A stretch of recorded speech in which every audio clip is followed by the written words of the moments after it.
Here at Sighton Farms, we've been producing Trappist best meat for the last 40 eons, and since then, we haven't changed at all.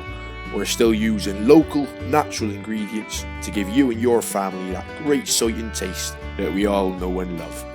Because here at Sighton Farms, we know that happy humans make happy hamburgers. Sighton Farms. Go on, give it a go.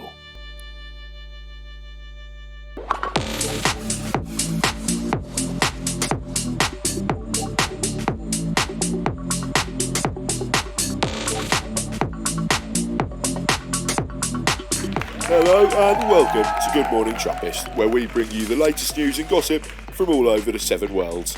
Today, you're in for a real treat. We're joined by Tred Quinters, perhaps better known as Trappistian Tred, who's a human rights activist and campaigner. So, Tred, it says here in my notes that you don't eat any foods that come from humans. Is that right? Hi, players. Yeah, that's right. I haven't had any human products for, over 5 years now. So in 5 years, not even a little bit of milk or a bit of bacon? No, none at all. Wow. Oh my god, I don't know how you do it. I literally couldn't live without human bacon. Well, it's actually surprisingly easy. I just wish I'd done it earlier, to be honest with you. And the reason you do that, Tred, correct me if I'm wrong, is that you don't like the way that humans are being treated on our farms. Yeah, well, it's that, but it's not only that, Bliss. I mean, it's the fact they're being farmed and killed at all. Is there really a good way to unnecessarily stab a sentient being in the throat? I mean, I was watching your show yesterday, and both of you were condemning the killing and eating of quags in China. So why is that wrong? But it's okay to kill and eat humans. What is really the difference there? Well, the difference is that quags are pets and humans are food. That's how it's been for eons. But don't you see that that's just an arbitrary difference? Both humans and quags are individuals. They can feel pain, have thoughts, feelings, emotions. Both are sentient beings who don't want to die. So I see where you're coming from, Tred, but at the end of the day, that's what we've decided as a culture.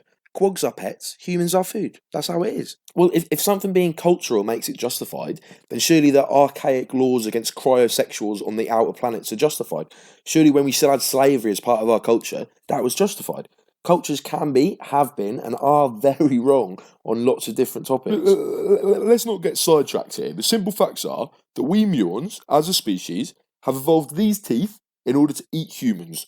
All of our ancestors did it, so why are you only now going against our evolution and our nature? So our ancestors eating humans in order to survive, that's one thing, yeah? But us now, in the year 82030, we don't need to do it to survive anymore. We can easily live healthy lives without eating any humans. So yeah, we have evolved the ability to eat and digest human flesh, but just because we can do something, it doesn't necessarily mean we need to do it or that we should do it. But if I go into a shop and buy a rack of ribs or some human thighs, the damage has already been done. The human is already dead and cut up on the shelf, so I might as well eat them now, otherwise the death would have been for absolutely nothing. So, yeah, that would be true if something called supply and demand didn't exist. So humans are only farmed and killed because we continue to buy their dead bodies. If farmers knew they couldn't make any money for farming and killing humans, they wouldn't do it. They're only doing it because they know they'll make money from it. So if we stop buying the products will no longer be produced. Simple as. You're proposing that we just stop buying human meat and start buying plants instead, are you? But isn't that just as bad? Plants are just as much living beings as humans are.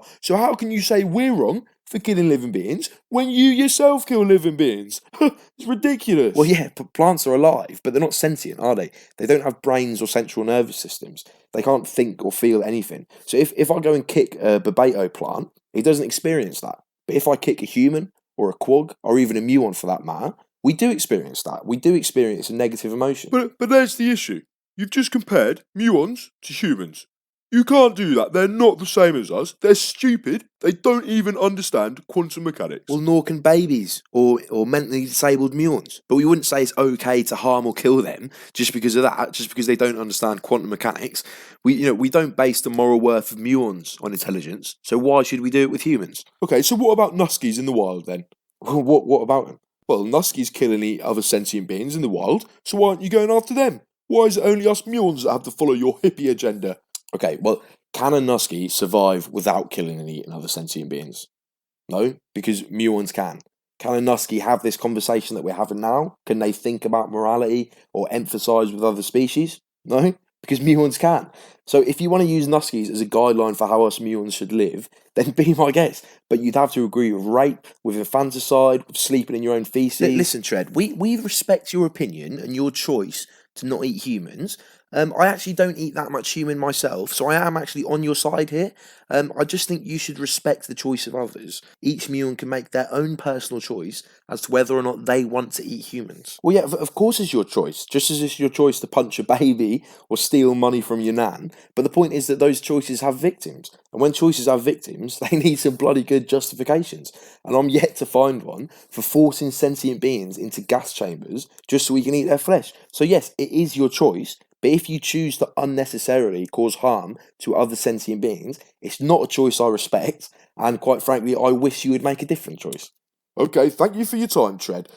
After the break, we'll be joined by abolitionist David Sipp after a new study has shown that the bliss gradients of infants have lowered to just 540. So don't go